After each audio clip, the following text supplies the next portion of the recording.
Very warm welcome and good evening, people. It is Legit Hustlers here on Urban TV, and Brenda Kimbabazi is my name. So today we get to host Hajji Nasser Ntege Ssebagala. I know many of you got to know about him, especially at the time when he became the mayor of Kampala, but little did you know that he actually has a life before or even after politics. So today we sit down with him and try to get to know the nitty-gritties of what many of you did not know until today. A very warm welcome, Hajji. Thank you very much. So people who are watching today would like to know in a nutshell, who is Hajji Nasser Ntege Ssebagala? Yes, Nasser Ntege Ssebagala was born in 1947 on 15th, which is now making more than 70 years. I'm lucky I was born in Kampala. My father was late Shaban Ssebagala, and my mother was Hajji Nasser Ntege. Both of them been passed away, and they have been buried at Kisasi. It's about 3 miles from the Kampala. I was lucky because I had a chance to be raised by the very good man who had a vision in his life. He was a common man, but he taught us a lot of things. An example, I started work with him when I was 7.5 years. Seven and a half years. Wow. Then one of the areas which was experienced and the very good areas, we woke up by 4 o'clock in the morning every day.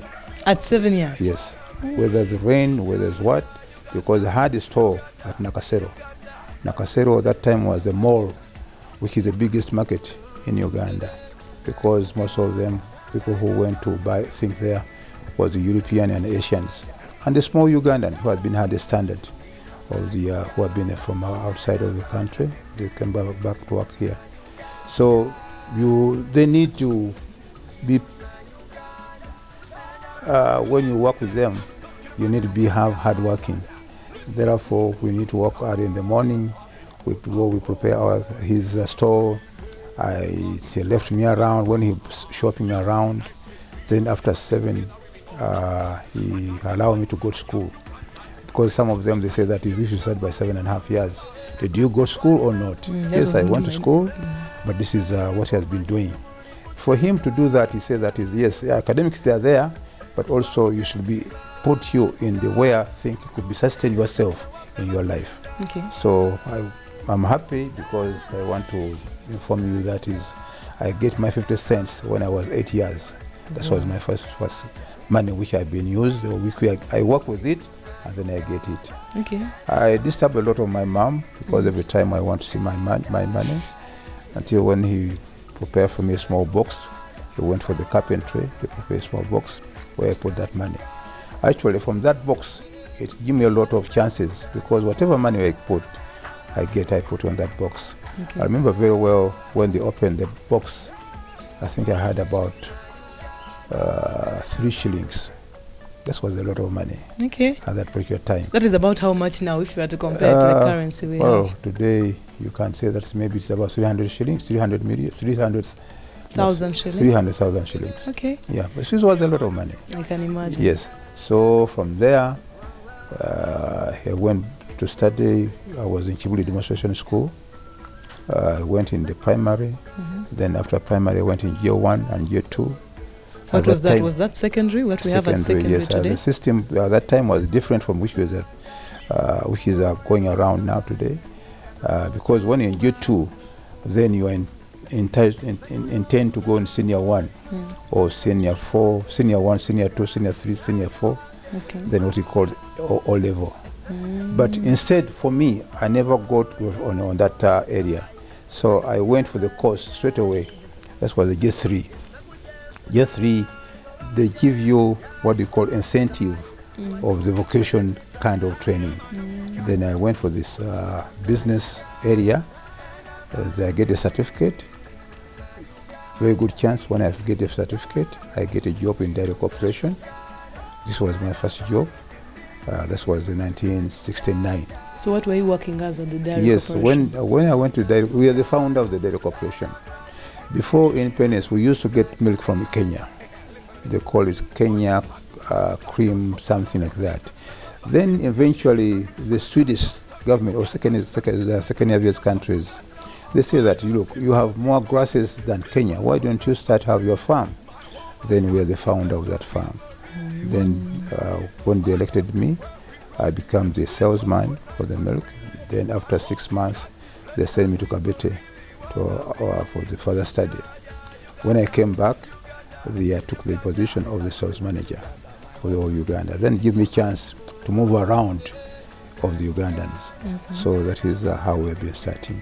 Okay. Yes. So as you started at the Uganda Milk Corporation, Dairy Corporation, you are a sales manager. Yes. So how did you move from being a sales manager to actually starting your personal business? Yeah, because it's a very good question.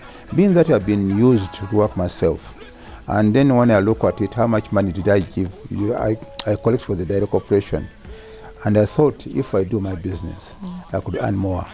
Although I was very, very successful, because at that time they've been paying me over 1,500 shillings, which was a lot of money.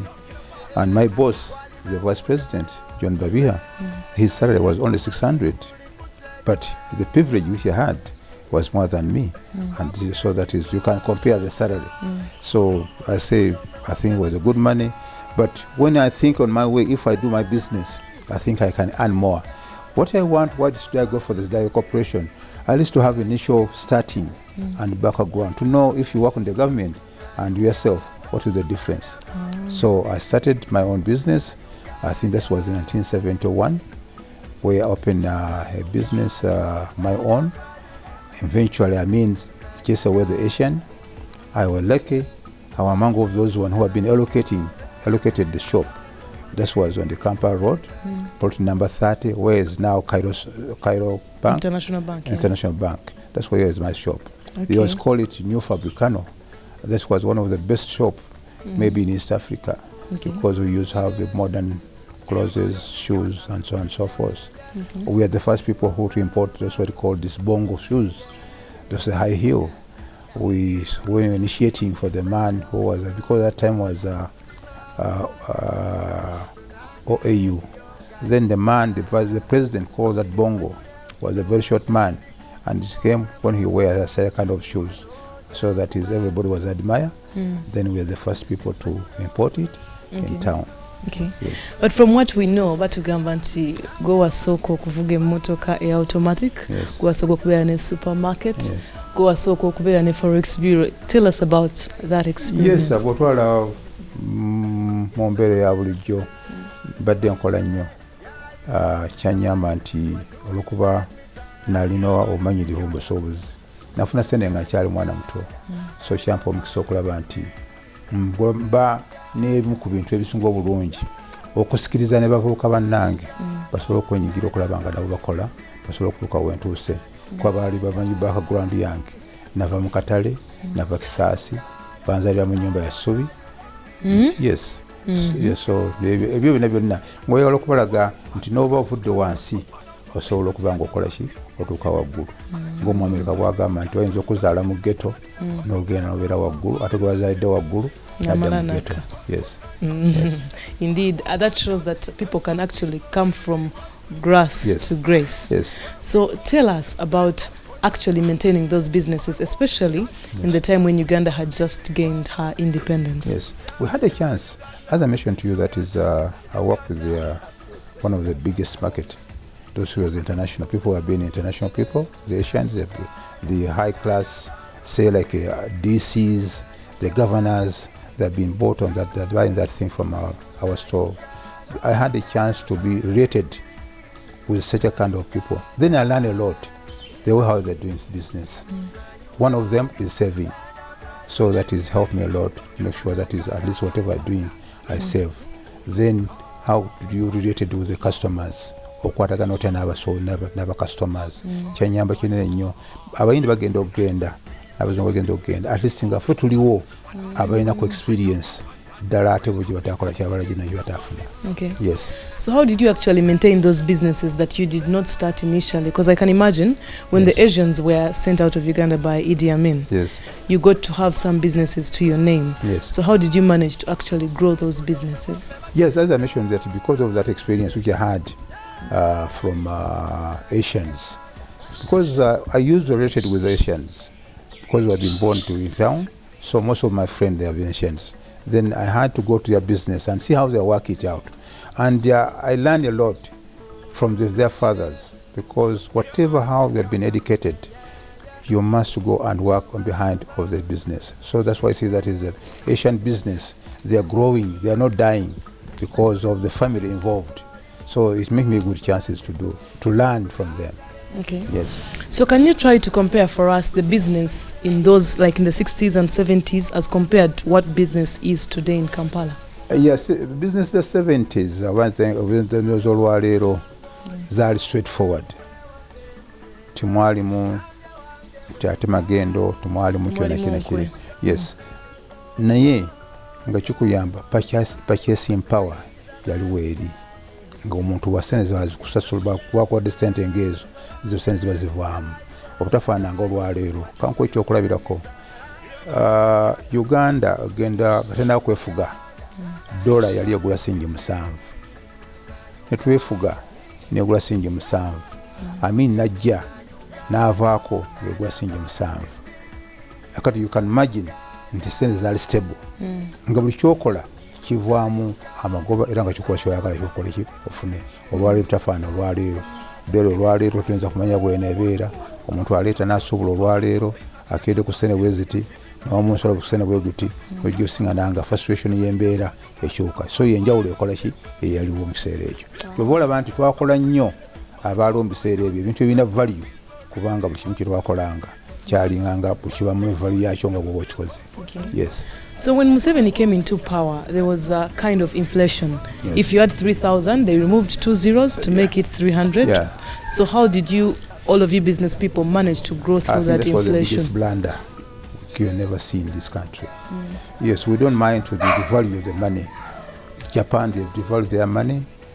Italy, they devalued their money. But people that lost money. Let me give an example. The time when Mr. President came in power, I had insurance about 3 million Uganda shillings. That was a lot of money. Now, when they take that 2, which have been half the 3 million, I listed on the 300. Na feel of the Kenya Chalu. Kubanga sente zacho the police yange yakana kimu kyakola ki kyagwa. Hakati ne kimpane n'obutadde okukola kugula insurance wanaki mu Uganda. Insurance inagula ebweru. Kati zina value ya amaanyi ngati sente zinateeka muzali ntono nnyo o comparing ne sente zinateeka mu insurance za Uganda. So no josinga nati kati industry kyetuyita industry area insurance area eyona yakola ki yayinoneka. Yes. So even through the failures, when the money had actually lost value, yes, how did you maintain businesses to what you still have today? We've been gambling, I can call it. It has been just gambling. Is you don't have because the frustration of their gond yensimbi okubanga teziri mu gond. Abantu olwaleero ate bakino n'ava mu kyo n'akola kiri ekirala. Then abala bafunyemu nnyo kubanga those who doing ababadde kumpi n'omwanjo bafunye bakoze bulungi okulera ddala. Sinza gama sokoze bulungi naye ndowooza singa kyalinga kiri twalibe tuli waggulu ko okusinga nga okikola kiwe tuli olwaleero wano. Okay. Yes.